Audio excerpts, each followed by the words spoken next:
คุณน่ะโอ้ทานดังเล่าน้ำท่าอุดมชมพูในห้องได้นี่ขนม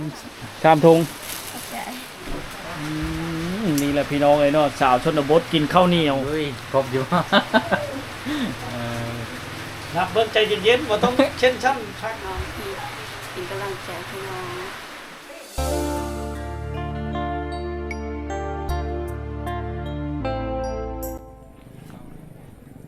เฮห้างเนาะ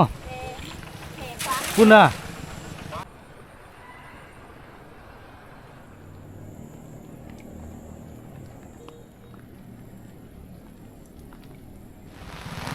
ครับทักทายสบายดี FC ทุกคนนะวิดีโอนี้เราก็อยู่ที่บ้านท่าดังล่าวพี่น้องมาตามหาน้องตุยเนาะมาตามหาน้องตุยทุกคนเนาะบ้านท่าดังล่าวเมืองเวลาบุรีแข่งชนเขตฝนตกแห้งทุกคนถ้ามื้ออื่นนี่น้ำน่าจะขึ้นนะคิดว่าน้ำน่าจะขึ้นทุกคนเนาะเขามากกับฝนตกนักแห้งอะไรมากกับทีมงานจินเก่าจินเคยมื้ออื่นหน้าน้ำจะโทมนะโอ้บรรดาชาวบ้านเขาเจ้าย่างกว่าหันปานีอยู่เลยไปมาใช่กันยะเนาะฝนตกเนาะโอ้ทางพุ่นกับเขาเจ้าตึกจะลุงจะแช่ทุกคนกับบ้านในวิวธรรมชาติที่สวยงามทุกคนเลยเนาะทุกคนเลยนะงามเลยทุกคนเลยไปน้ำลายแถวนี้ก็น้ำเริ่มลายเลยทุกคนเลยเนาะ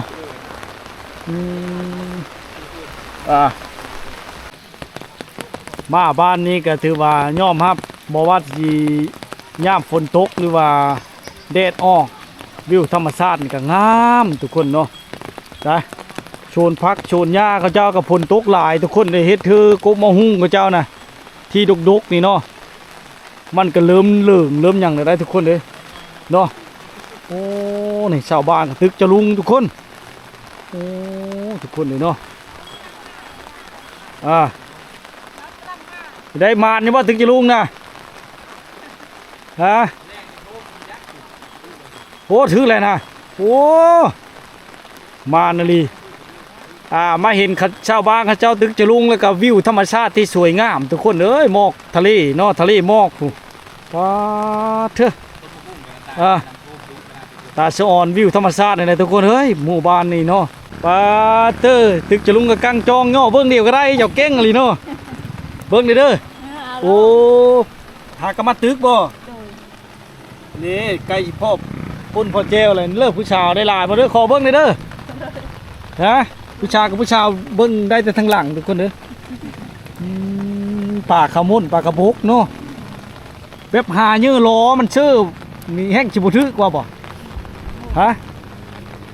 แห้งชิบุทึกคักบ่ตอนที่ค่อย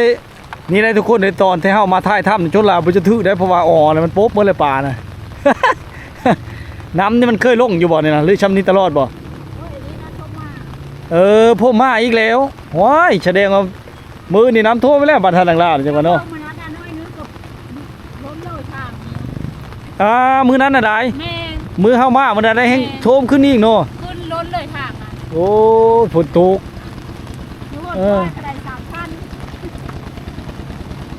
เบิ้งจนเจ้าย่อเลยเป็นตาเมยย่อแล้วย่ออีกอยู่น่ะย่อตลอดทุกคนเลยนี่แหละวิธีการทำอาหารกินแบบธรรมชาติของชาวบ้านท่านั่งล่าวเนาะเอามาเห็นก็ได้เดียวเขาไปตามหาน้องตุยต่อทุกคนเลยเนาะเพราะว่ามามีเนี่ยสะพายน้องตุยนะมันนี่ทุกคนเลยเนาะ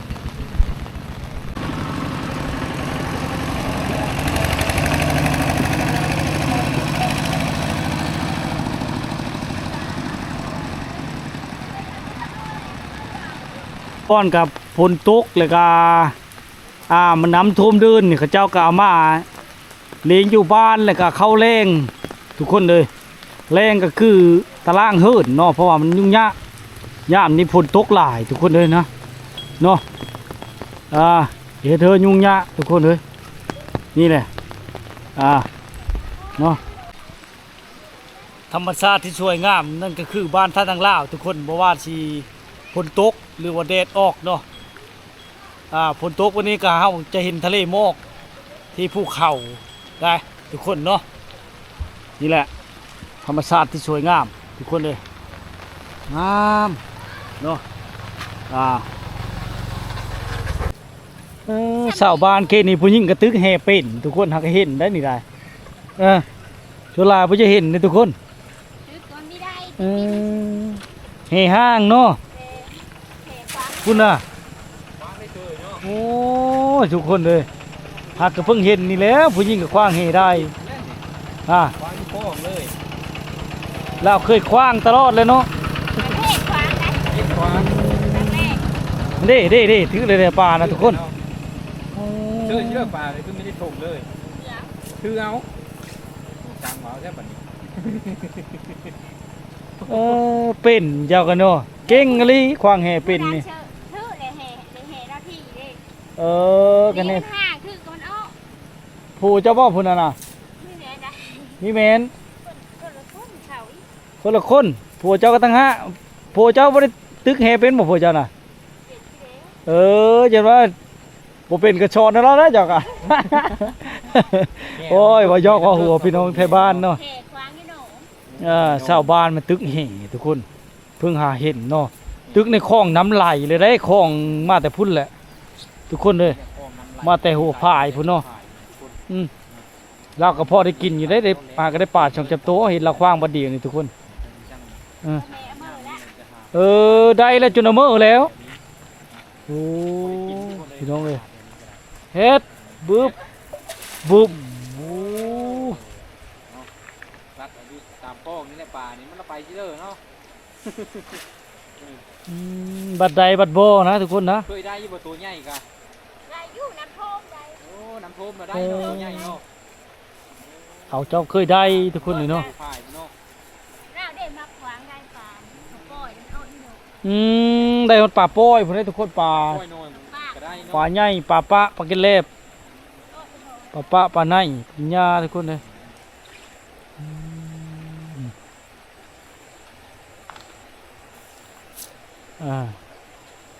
โอ้นี่แหละบรรยากาศทุกคนเลย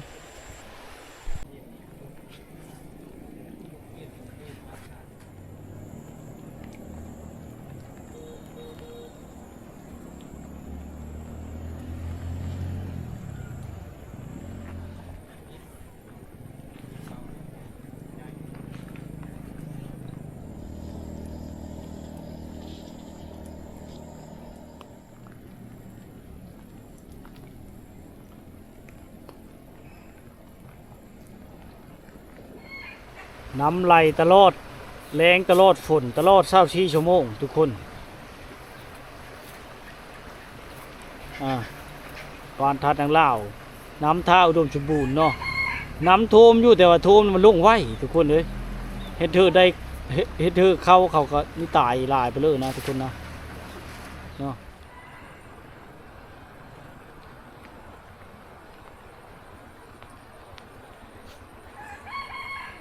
ผู้ชายตึกจะลุงทุกคนเลยได้อยู่เนาะผู้ชายเนาะหากะมาบ่นี่นะฮะเจ้าอยู่บ้านท่านี่บ่น้องชาว อยู่บนเขา อยู่บ้านท่านี่เฮ็ดอยู่ห้องได้นี่ มอสองมอสาม มาสองมา3ปีนี่14 ปีเนาะ เอาเลื่อนน้องไปป้าเลยเฮ้อนี่ชิเลื่อนน่ะหลังนี้บ่ หลังปลอนี่โลด คือนี่เนาะอ้าวไอ้เลื่อได้ปลาไอ้เลื่อเชื่อชิเลื่อไปแล้วบ่เชื่อกะ มื้อนาสิมาลิ้นนั่นแหละมื้อนาน่ะชื่อนั่นเลยเจ้าน่ะ ฮะ โมมาแต่งโมนี่บ่โอ้มื้อนาสิมาแวะมาลิ้นนำพี่น้องน้องชาวตึกจะลุงมาเห็นผู้ชาวงามเลยมื้อนี้จอนแต่วิวธรรมชาติงามบ้านเจ้านี่เนาะประทับใจมาเห็นเลยนะควันหมอกควันทะเลหมอกเต็มอยู่ฝนตกนี่ก็ จักปีนะน้องนะชื่ออยู่บ่ 34กำลังท โอ้ประมาณซ้ำน้องตุยเนาะหูจักจะบอกน้องตุย ำขาดอีกแล้ว หูจัก เฮิรนแล้วตัวหน้าเฮิรนในบ้านนั่น เราจักยุ่ง โหอยู่เนาะหมู่กันบ่ หมู่เดียวบ่หรือว่ามีเมน นี่แม่น แล้วเชื่อขจองเด้น้องชาว เวลาบนซื้อเนาะในป่าเพิ่นแล้วน้องก็เบ้อป้าเลยเริ่มเวนนาน ก็อายใจ ๆ เออเราอายกองว่ามื้อใด อืม คืออายเนาะอายแต่ค่อยพี่อายหยังกอง งงคือกันอายก็ได้ เออ อ่าชาวโมตึกจะลุงพี่น้องเอ้ย สามโมบ่ อืมแม่นโมล่าติโมชื่อๆติ โมที่ซื้อ โมซื้อ น้องโมถ้าตึกจะลุงอยู่คนเด้อ ทางกันย้ายมาบ่บรรทัดนี่เด้อมันอยู่จะหึก อยู่ก็เหรอ อยู่บ้านเกิดก็อยู่บรรทัดนี้ ชุดเจ้าย้ายมานี่ย้ายมาปลูกอยู่หน้าบ่ อันนั้นน่ะดินหน้าบ่ โอ้ นั่นน่ะ มาคักแท้บัดนี้ ฮะ ซื้อเอา ชื่อดินเขา อ๋อ โอ้คิดว่าอัน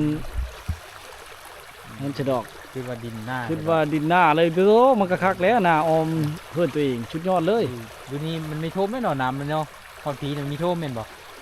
พ่อเนี่ยพ่อ ท่วมมันไปทั้งคือหน้าพุ่นแม่นบ่มันไม่เฮาเท่านี้ เฮิรนเจ้านะบริโทมตีเดินเฮิรนเจ้านะ มีได้ช่วย เออมันก็ชุดยอดแล้วฉะเจ้ามาตั้งน้ำหลังมันคักเลยนั่นถือเลยทุกคน เอ้า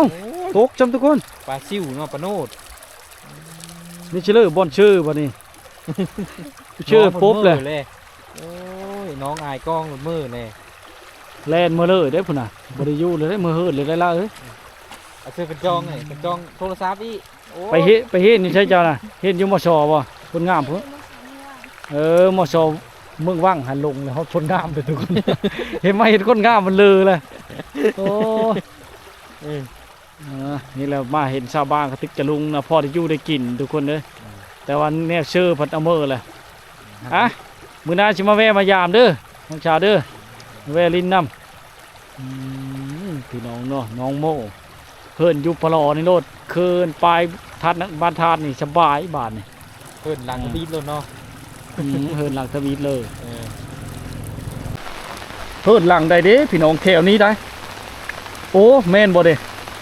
เพิ่นเจ้าบ่นี่ล่ะโอ้ฝนตกแห้งลีเนาะมาฝนตกแห้งทุกคนเลยมาตามหาน้องตุ้ยมื้อนี้น่ะพอบ่ฮู้เฮิดล่าว โอ้ยใครแต่บ่ได้ไปเชื่อบ่ได้ไปตึกจะลุงบ่พี่อ่ะบ่ได้ไปขึ้นได้บ่นี่เปิ้นได้ใช่ไหมเปิ้นได้เพราะว่าลุยพ่นมา อันนี้อยู่เพิ่นเนาะไปทั้งอื่นเลย พี่ดอกบ่ได้อยู่เฮิรนอันนี้เฮิรนเจ้าเนาะมาแต่เธอคือบ่เห็นสากาไปกับมาน่ะว่าแล้วอยู่เทิงเฮิรนก็แล้วเลยเนาะ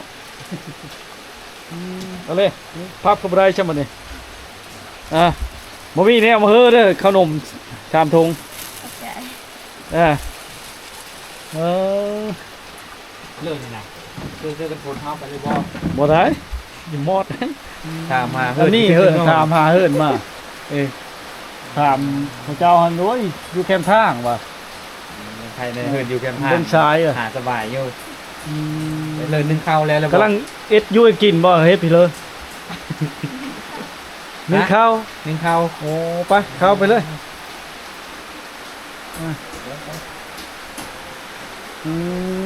ชุลากำลังนึ่งข้าวทุกคนเลยโอ้ได้ไปเลิกกินแรงละบ่ได้ไปเลิกกินแรงนะโอ้แกงหอยเอามาได้จะเลิกหอยนะ แล้วเราไปต้ม คนเลิกไปง้มน้องตุ้ยบ่ ตุ้งหน้า น้องตุ้ยกับน้องแบงบ่ ตุ้งหน้าไปรวม โน่เยอะเลยเนาะงมอยู่เรื่อยเนี่ย เดี๋ยวมีหน้าโมหน้า ฮะ หน้า เจ้าหน้า ดูหน้า บ่ได้คิดว่าหมกเขาจะน่ะมันชิมบ่มีน้ำตกลงบ่ฮะอ มีอัดได้เลยเนาะทางกันนึ่งแล้วไม่ไหม้เลย มีข้าวดีได้มาวันนี้นะ มีข้อดี นี่คนภาคเงินมาให้น้องสาวเนาะอาจจะนวดนึ่งบ่พาวอก ลุ้นซะก่อน หลายเนาะ ดีใจอยู่บ่คือจะดีใจเราเคยได้อยู่บ่ยังบ่เคยได้เธอพี่น้องไปกายมากายก็บ่ค่อยได้เห็นเด้น้องตุ้ยนี่คือว่าคนลึกลับขนาดสาวเมืองว่างคนนี้ทุกคนเลยชาวบรรทัดดังล่าวคนนี้นะ เดี๋ยววันแรกนอนคือดูจะเลื่อน บ่ช่วงหนึงลาไปเฮ็ดงานเนาะอยู่ซิโนบ่ลาวเอาน่ะเลยบ่ค่อยนั่นเนาะนั่งก็ได้ล่ะนั่งก็ได้ ยันเมื่อยืน ยันเมื่อยืนตั้ง โอ้เท้าไม่เข้าเลยทุกคนเด้อเดี๋ยวเบิ่งเด้อ สบาย พอดีกำลังนึ่งข้าวได้3:30 4:00เลยเนาะ ดังจะท่านก็สบายแล้วนึงไม่ได้นั้นก็ไม่ได้ซื้อดังไฟเรา ลากกันลิ้นเฟซลิ้นล่าอยู่บ่ลิ้นเฟซบุ๊กบ่มันบริการติดต่อแล้วฮะก็จะเป็นได้มาถามหาทุกคนนะมีพี่น้องเนี่ยได้การติดต่อน้องสาวแล้วยินดีต้อนรับจะมาล่มรอบผู้บ่าวกันยังไม่เคยล่ม ไม่เคยล่มมากัน เคยล่มครับพี่น้องเลยอายุจักปีเลยล่าน่ะเอามันโหบ่นี่เพิ่นโหบ่ น้ำโหคนโหบ่ดีนะ โอ้ชากะชีโหช้ำทุกคนเลย ได้อยู่ว่าดอกไฟนะคือมันคือดำเนี่ยเป็นดอกไม้แล้วนอก มันตายบ่ได้แล้วเวลาดอกไฟน่ะตัวนี้น่ะอยู่กับอีแม่นะบ่แม่จ้ะบ่นี่ แม่มันนี่ โอ้เฮินหลังเยอะจะเจอได้พี่น้อยย้อนความดูมันน้องสาวนี่บ่นี่จากภาษา ลัง เนาะ ได้สันลังที่พุ่นเลยแม่น ส่วนใหญ่ เฮินเยอะ เอาเกิดของเรา เฮินอีโพเท่าจักปีเลยเจ้าน่ะ 13 14 ปี14 ปีโอ้ยังน้อยๆนึงเลยพี่น้องเอ้ยผู้ไทยเฮาบ่ทันได้สร้างครอบครัวแล้วซำนี้เนาะ นั่งนอก แต่ว่าผู้บ่าวนี่สมมุติเขาอยากมาล่มอยากได้ฟิตได้ลายนี่ได้บ่ได้เนาะ ได้เนาะ หันล่มไปซะก่อนเนาะสร้างครอบครัวอยู่บ่ทันจะสร้างได้ซะนี่เนาะ ยังน้อยอยู่เนาะ ยังน้อยอยู่แต่สิล่มบ่าวเป็นหรือบ่พี่น้องผู้ไทยฮะ โอ้ก็โชคดีมื้อนี้ก็เดินทางมากับฝนตกที่โชคบ่ดีเนาะนั้นโชคดีที่ว่าได้พบล่านี่ทุกคนเลยจักสิพอหรือบ่เนาะคันมันบังเอิญมื้อนี้ก็ฝนตกคันฉันน่ะไปหน้าได้ไปหากินแล้วนี่เนาะ ไม่ไปหน้า ไม่ได้ไป แต่วันนี้ อยู่เฮิรนบ่บัดแล้วหน้าไปเนี่ยได้โอ้ยังโชคดีอยู่เฮามามื้อนี้พอดีลาวกำลังนึ่งข้าวเป่าไผ่ทุกคนเด้อเจาะหอยนะบ่เคยเจาะบ่เลยเฮ้ออีแม่เจาะบ่เคยอยู่บังเอิญเห็นแต่ค่อยโอกาสแล้วไปช่องเบิ่งก็เลยแม่เฮ็ดตางใช่บ่นี่ว่า โอ้พี่น้อยเนาะ เว้นนี่กินข้าวกับเรื่องเว้นนะกินต้มนี่นี่บอก ต้มนี่ โอ้ ไปหาเชือกกับบ่ได้เนาะหาหน่อไม้กับบ่ได้บ่ ฝนมันตกเนาะฝนตกกระล่างไม่ได้ไปใช่เลย ไปตึกจะลุงกันหนาวบาเลย ใครจะต้องหานคาอยู่คือเนาะ เจ้าน่ะสร้างครอบครัวเลยบ่จังนั่งจังก็นั่งแบ้งไงเราเอาผัวแล้วมาวันนี้เนาะหาก้อนบ่ทันได้เอาเลยทุกคนเลย นี่เอาเลย เล่าเอาแล้วเนาะ แล้วเอาโพเจริญน่ะ ที่สุดในวัน ละเมออยู่เฮิรนโผบ่เลยมาอยู่เพิ่นหรือว่าเที่ยวไปเที่ยวมานํ ยังไม่ทันแต่ง เจ้าเห็นอยู่ห้องเลย ที่อยู่วันหนึ่งไปออก อ้อแล้วเอ้าคือว่าอ้ออะไรเป็นอะไรล่ะบ่มีผู้เฮ็ดเวซอยครอบจะโคบ่ซอยใครแม่อีพอฮะ เดี๋ยวไปเอ็ดงานอย่าหาเงินมาใช้ก่อนคือมาหาเงินเมย์ หาเงินเมย์ก็เลยจะเป็นได้ไปหาเงินเนาะไม่ได้หินซ้ นี่แหละพี่น้องเนาะสาวชนบทเห็นไปก็มันบ่มีความหวังหยังก็เลยออกบ่เสียงก็บ่เจอได้ยินเบลอเด้อทุกคนพอฝนตกเนาะ ำ บ่คือเสียงคอยเด้เสียงบ่วงนี่เว้าดังเสียงบ่วงนี่ทุกคนเด้ไปกินเลยก็จนเว้าเบิดเว้าแห้งอีหลีรอว่ะจักสิว่าเลยเคยเว้าดังแต่ไหนมาแล้วน้อง กระ สาว ทุนมีโต๊ะได้ยินงดสองสามเพื่อนนี่ได้ยิน ครับมดไปกันเลยอ่ะก็เช็ดกันเลยคนเคยเว้าดังเนาะเป็นไงเขาหน้านำไปโทรมาล่ะมันอยู่โน่นตอนดำมันดูดเชื่อป่ะ ฝนตกมันได้น้ำ ได้น้ำฝาย ได้น้ำผ่าย ผ่า น้ำผาน้ำผาไปทางไหนไปทางบุญบ่ทำป้องมาล่ะคือทำป้องโอ้มีแรงท่องเที่ยวเนาะทางไปหน้าเจ้าเนาะ ทำปอง ภูเขาย่างงามเลยจิมายเคยขาด เคยไปอยู่เลย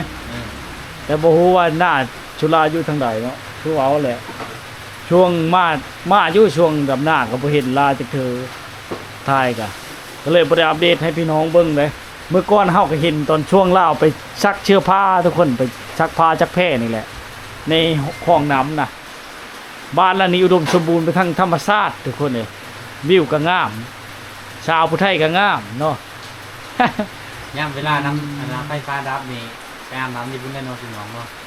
อาบน้ำอยู่คลองมาแล้วเนาะมืดพุ่นแล้วเนาะยังงามเนาะ วันนี้ก็โชคดีทุกคนนะมาเห็นน้องตุ้ยไม่ได้ไปทั้งเลยฝนตกฉันเลยบ่เห็นละแล้วไปหาติ๊กจะลุงเลยท่านก็ไปหน้าแล้ว เคยไปยี่หรอไปตลอดแล้วเนาะ มักอยู่หากินเนาะจักกันเนาะคันอีเมย์บ่ได้ไปก็จะไปผู้เดียวบ่พอจะไปเชลเลอร์ฉันเนี่ยบ่เห็น อยากไปลาวมีเดือน ฮะ ฮะ แม่ไปป้าไปบริยูกัน เอ้า คือว่าซั่น เท่านั้นบอก ได้5 ปีแล้ว เราไปอยู่เชลเลอร์ฉลาดน่ะ อยู่บัดเต ปกติพุ่นโอ้มีเข้าเจอเดียวแล้วป้ากันแล้วนี่นะเจ้าอยู่กับอีเมย์2 คนนี่บ่ไอ้น้องชื่อเจ้าเนี่ย เอ้ยตะนอง เท่านั้นสิชื่อน้องเจ้าผู้นี้ผู้หนึง โอ้นี่นั่น พูนจะไปตึกจะรุ่งกันนั้นบอก แต่ว่าผู้น้อยๆน่ะบ่ล่ะ มีเมนบอก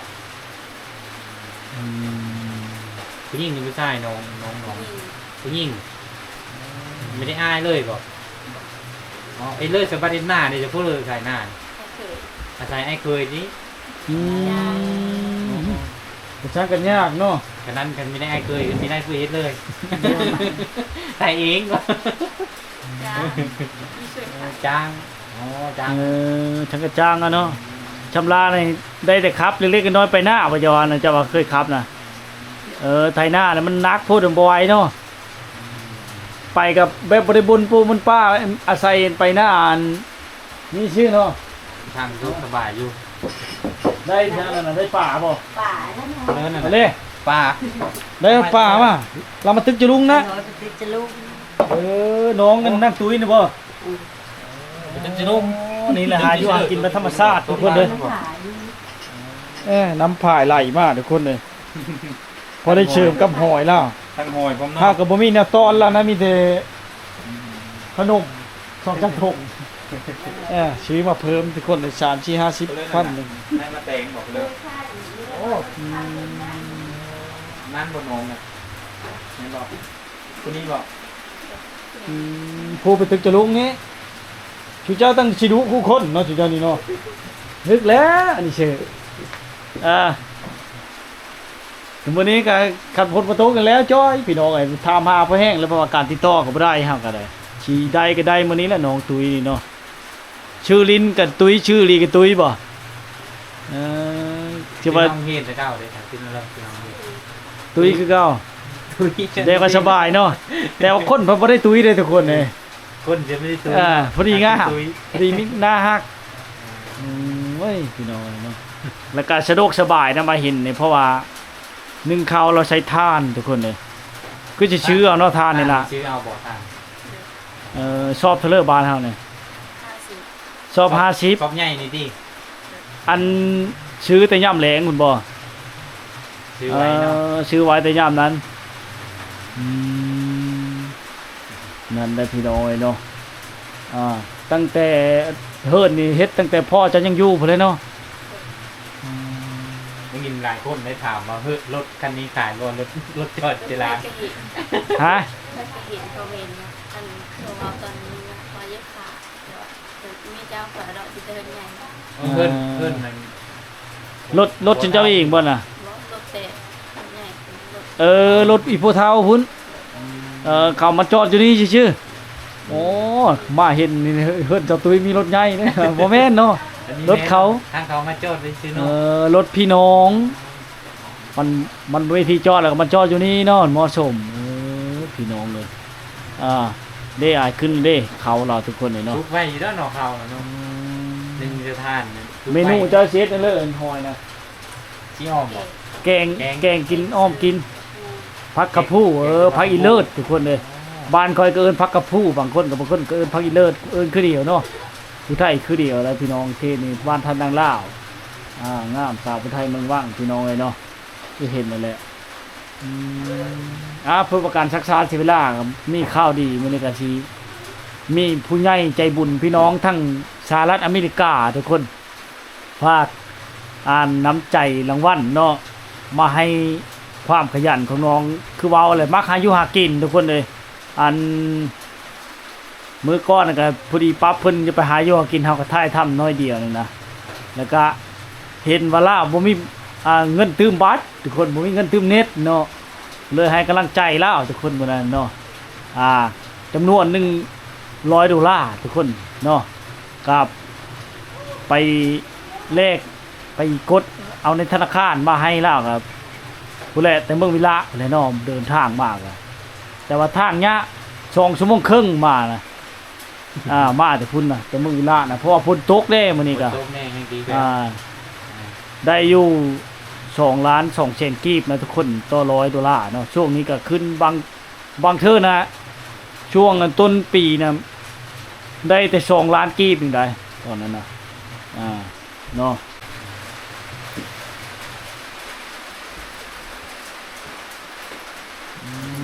มวยเข้านั่นหายขึ้นแล้วแน่นเลยคนกุมเลยเนาะ ท่านเด้นะพี่เนาะ ท่านได้ชุกตียัง เดี๋ยวสิเอาเงินให้เราก่อนทุกคนเด้เนาะ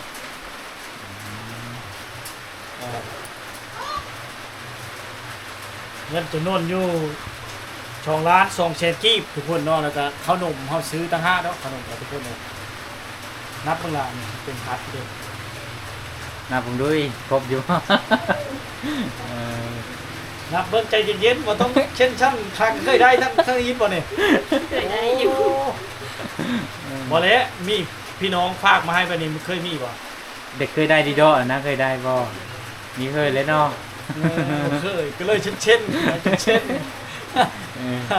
จนเส้นเลยเนาะอันนี้นี่น้ำใจจากพี่น้องสหรัฐอเมริกาเนาะทุกคนเนาะฝากมาเฮอน้องตุยเนาะ ตะเลิศนั่นน่ะตะเลิศนั่นน่ะอันนับนั่นน่ะตะเลิศ เอานับเบิ่งเลยผม เส้น นับเบิ่งก่อนนับเบิ่งก่อน มือจะเส้นเนาะดีเจอได้เงิน นับเบิ่งก่อน มีเคยได้ยังคือนี่แหละ แล้วสินับเป็นบ่วันนับนับ ค่อยๆนับเจอเย็นอันลาจุดเส้นนะทุกคนนะเพราะว่าลาจะไม่เคยจะถือเนาะนี่พี่น้องฝากมาเฮอพบว่า2 ล้านน่ะนี่200,000เนี่ยเด็กมาฮอดมายืนใส่เกาเท้าชิมือเราเลยเด้อทุกคนเด้อคือเห็นเลยเอาแบๆอะไรยกขึ้นมาดูเอาทั้งอันนั่นดิทั้งอันเป็นบ่จับทั้งขวางทั้งนอนนั่นแหละทั้งนอนนั่นแหละแบบนั้นแหละมาฮอดมาถึงเด้อพี่น้องเด้อเนาะพี่น้องอเมริกาซัพพอร์ตน้องยักษ์ซอยเรือน้องที่เห็นเลยเนาะย้อนความขยันความรู้ความมั่นทุกคนเลยมาฮอดมาถึงเลยเด้อจำนวนอยู่2,200,000กีบเนาะเงิน$100ทุกคนเลยมาฮอดมาถึงเลยเนาะดีใจว่าน้องตุ้ยดีใจมือชั้นนับเงินจะบ่เป็นทุกคนมีเคยได้ปานนี้จักเทื่อเนาะในชีวิตของน้องทุกคนเนี่ยนี่แหละสาวชนบทที่อยู่ห้างไก่บ่เคยได้เงินคำแบบนี้นอกจากพ่อแม่เฮอเนาะ อย่าหันกลับไปอีกงานเนาะไปงานก็ได้จำนี้บ่มีจำบ่จำแล้วลองกันลองดูก็เลยเดินแพงแน่ตื่นเต้นแห้งเนาะจนเช่นบึ้นๆนะเป็นเดินไปแล้วเนาะได้จำนี้กันอีกงานกันเนาะคือสิดีใจแห้งเนาะอีแม่ก็ป๊บเลยทุกคนเลยอายกองป๊บช้ำจอก้นหอยก็ได้คือสิดีใจแม่เจ้ากันเนาะรู้ข่าวลูกสาวจะได้เงินนี่มาเห็นนี่พี่น้อยนี่แหละพี่น้องมาฮอดมาถึงเด้อพี่น้องเนาะไปใช้ให้พรเพิ่นแน่เด้อน้องสาวเนาะเพิ่นฝากเงินให้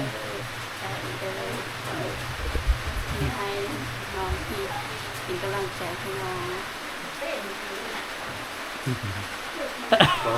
สุขภาพแข็งแรงเป็นน้องทำนี้คือในรอยเท้าพันเท้า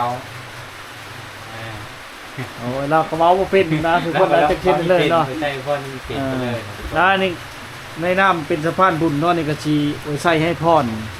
แก่ผู้ใหญ่ใจบุญเนาะพี่น้องทางสหรัฐอเมริกาที่ซัพพอร์ตน้องอ่าขอให้มีสุขภาพที่แข็งแรงเนาะได้แต่ความสุขความเจริญแต่นี่ต่อไปสุขกายสุขใจพี่น้องเอ้ยอยู่ทางเลิกก็ขอให้มีโชคมีไส้ไปทางใดก็ขอให้มีโชคกินบ่บกยกบ่ลงแต่นี่ต่อไปเนาะสุขกายสุขใจเด้อเฮงปังอายุวันโนสุขังพลังมันยืนเอามาให้น้องตุ้ยชำนี้ก็ขอให้มันมี100 เท่าพันเท่าล้านเท่าเนาะสุขกายสุขใจเด้อประสบผลสำเร็จในหน้าที่การงานปรารถนาจึงใดก็ขอให้สุขสมหวังกินบ่บกยกบ่ลงเฮงปังที่นี้ต่อไปสาธุเนาะนี่มาฮอดมาถึงเด้อพี่น้องเด้อจนให้เข้าเล่าชีนั้นเนาะเดี๋ยวกาซิมีชั้นนี้แหละพี่น้องไอ้เนาะเงินจำนวน2 ล้าน 2 แสนกีบนะเพราะว่าฮอดมือเล่าแล้วเล่ากันนับเบิ่งแล้วครบเนาะน้องจ๋าเนาะคือสิดีใจแฮงเนาะเป็นนับเป็นมือสั้น แต่ว่าเรื่องอันผู้บ่าวผู้แพ้วนี่ยินดีล่มอยู่พี่น้องแต่ว่ายังบ่ทันว่าถึงสร้างครอบครัวแล้วก็ยังน้อยทุกคนอายุ13-14 ปียังบ่ค่อยล่มบ่าวเนาะแต่ว่าแพงด้วยความน่าฮักสาวผู้ไทยเมืองว่างงามเหมือนสุกูทุกคนพี่น้องเลยใส่เขาก็ล่าไว้ก่อนกันเขาขยี้พ่อซอยเลยล่ะเดินถูกไหมก็ได้จังมันดีก็บ่เฮ็ดอกสิไปเฉลยจุนี้มีแต่ชุบอายแล้วเสียวนี่แหละพี่น้องมาฮอดมาถึงนี่บ่บอนทรายเข้าน้องชาวบ่ปล่อยเข้าเนาะบาง FC ก็สิเว้าว่าทรายเข้าซื้ออันนั้นมันสิบ่นำบ่ได้ห้องเชิญนำบ่ล่ะเชิญกระโตกนี่ล่ะไม่ใช่กระโตกบ่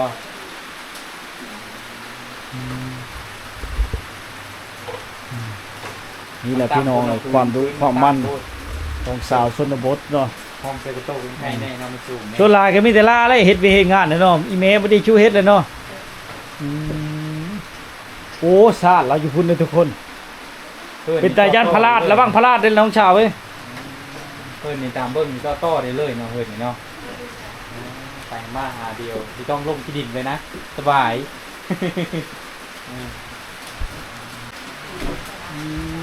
นี่แหละพี่น้องเอ้ยเนาะสาวชนบทกินข้าวเหนียวเป็นประจำได้แถวนี้พี่น้องเอ้ยไม้กระดามก็ใหญ่คักเพิ่นเนาะไม้กระดามกันเนาะพี่ส่งละเอียดไหม้เลยเนาะไม้กระดามเนาะเหมือนไม้ขยุ่งเฉพาะน้องชานะมีจักล่าจะคือไม้ขยุ่งเนาะไม้ขยุ่งนี่บ่โอ้คักแล้วจันไม้ราคาแพงเนาะชุดยอดเลยนานดออีใหม่นี่ตั้งแต่แสดงว่าลุ้นพ่อเราพุ่นได้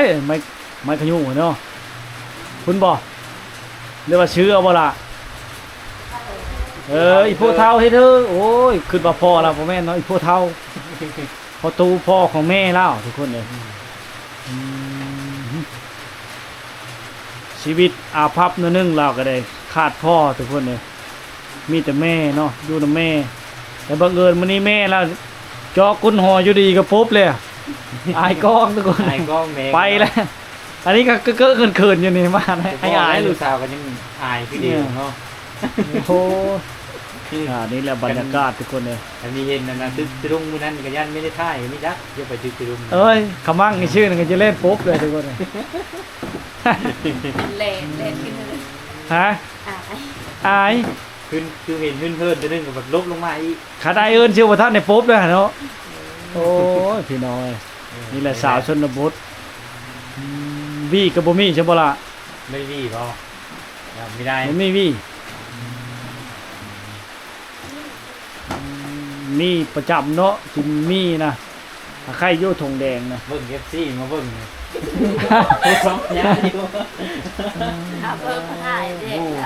มู่นะน้องสาวเนาะ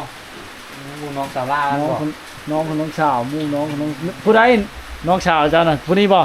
ผู้นี้โอ้งามแต่น้อยดิผู้นี้เนาะมาด้วยพี่ละใส่ขนมน้องตุ้ยนะกินแล้วเด้อนะพากันกินแล้วนะนี่ชัยในทงยางนะพาเด็กกินล่ะพาได้กินแล้วขนมนายซื้อมาให้แล้วบ่เห็นว่าขนมนะพากันกินแล้วนะดีใจแห้งแต่ว่ากินขนมพี่น้องเลยเขามาถึงจะลุ่งเวลาน่ะป่านน้องชาวจะหันใดเนาะ ตึกจะลุงน่ะ เรื่องน้อยใส่ป่านะเนาะนะ อ่ะ มันมีได้ โอ้ย ยุ่งเพิ่งมาแล้วอย่างใดอ่ะ เอายายกันกินเลยอะไร เอากินแม่ขนมนะ